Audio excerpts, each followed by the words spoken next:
Alright, so in our design, we're going to be using Pixellab. That is the application that we're going to use, Pixellab, through our design.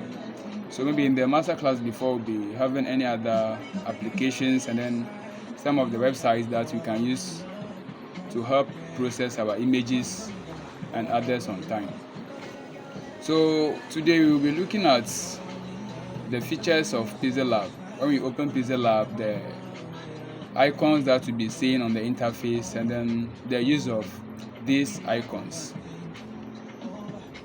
Alright, so let's get right in. So as I said,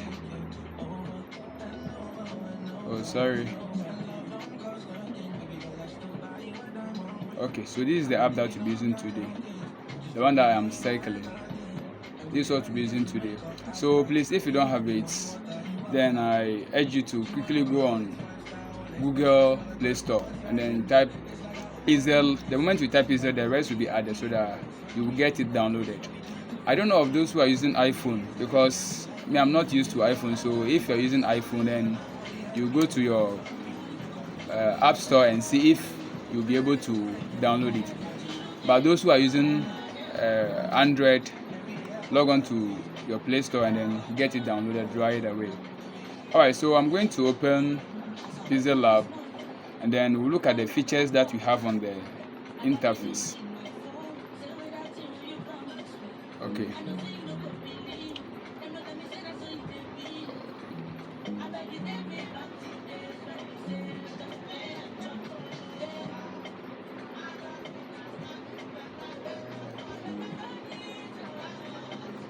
Alright, so those of you who are able to download it successfully, or those of you who have it already on your phone, when you open it, this is the interface that you'll be seeing. This is the default background of Pixellab. Now we have new text. Let's take it off. It is not needed now. Alright, so we are going to start from the top to the bottom. From the top to the bottom. As you can see, there is an icon here, followed by this, and hot, and the rest of the icons. So we'll look at these icons, maybe their uses, or the reason why they are on the interface, because they are not just there. So the first one that we're looking at is the plus sign. This is the plus sign. And actually plus means what? Addition. So the use of the plus is if in case you want to add a text, maybe you want to add a shape, maybe image, or so we have text, we have current dates, sticker, shapes from gallery, and then draw. Let me explain something here. When we say from gallery, it means you are adding an image or an object that is from your, from your phone or on your device. So you are adding it from your gallery. So that is the use of the plus sign that you can see over here. And then followed by the second sign, the second one here. Now this one, what it does is it helps to alright, so the function of the second icon you can see here is for saving. In case you are done with your project, maybe you are doing your design that you are done with it, you want to save, this is the icon that we'll be using to save our project. And then this icon, I can say all of us have seen it before. This is the share icon. Maybe in case you want to share, though it also does the same work as the second icon we have here. It also does the same work as the second icon we have over here. And then the fourth icon, that you have, which is the double quote. This is a quotation sign or a quotation mark though. So what it does is it contains some text, maybe let's say inscriptions that maybe in case you want to add, you have quotes and others that maybe you want to add. That is what you are going to work on. And then we have this, so we'll be using this. This is the function of it. As you can see, we have use image from gallery, full screen, use image from camera, export size, image size, blah blah blah blah. So as time goes on, we'll be used to all these icons. Now this is the undo button. this is the undo button. Assuming you are doing a design, then maybe you want to just go back one step backwards.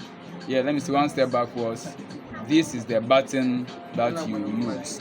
And then this is the zoom in. You have seen this before. To zoom in your screen, this is what you use. And then this is the grid. So what the grid does is it helps for alignment. Maybe you are aligning maybe two shapes. The grid will help you to make sure you get the correct or the actual alignment. And then this is where the layers are. So this is the layer overview. So when you click on this, it will display the layers that you have created over here. You see the number of layers that you have here that you'll be working on. And then let's come to the down side. Now we have my projects.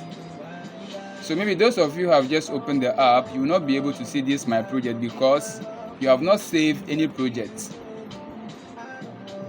My project here is standing for, maybe this folder is created for the applications that I've tried to work on. That's the design, and then I save it with this format. So it is here. I can go back to get it and work on it later. So that is where you can see my projects over here. And then this is the same as the screen size. All these are the same thing. See this? See this? You see this? It is the same thing, as you can see. So I think this is not something difficult on you. Now let's proceed. All right. Now down here, we can see some 3 circle over here, or let me say circular shape over here. So that is the default tab that when you open that will be selected as default. And then followed by A. We know A is a letter. A is what? An alphabet. So it stands for text. Maybe you want to create a new text, you want to do text editing, you want to create or to format your text, you use the A icon or the A label as you have over here. And then followed by another shape. Yeah, we have another, that's the third shape we have at the bottom. This also deals with what? With images or projects or design. So in case you've added an image that you want to perform an editing, or maybe you want to add features or something to, you use this button. All right. And then this also deals with the background of your working space. So maybe let's try to see. Alright, so as you can see, this is gradient color, so it is changing as the background. Let's use color itself. Alright, so I hope this is not something which will be difficult. Now we have the last icon at the bottom. We have the last icon which is at the bottom. We have vignette, noise, stripes, brightness, contrast, hue, saturation. Okay. All right, so these are the icons that we have, I can say, on the Pixellab features. These are the icons, and then as time goes on, we'll be able to look at their uses one after the other. As time goes on, we'll be looking at their uses, their functions, and why they are here, one after the other.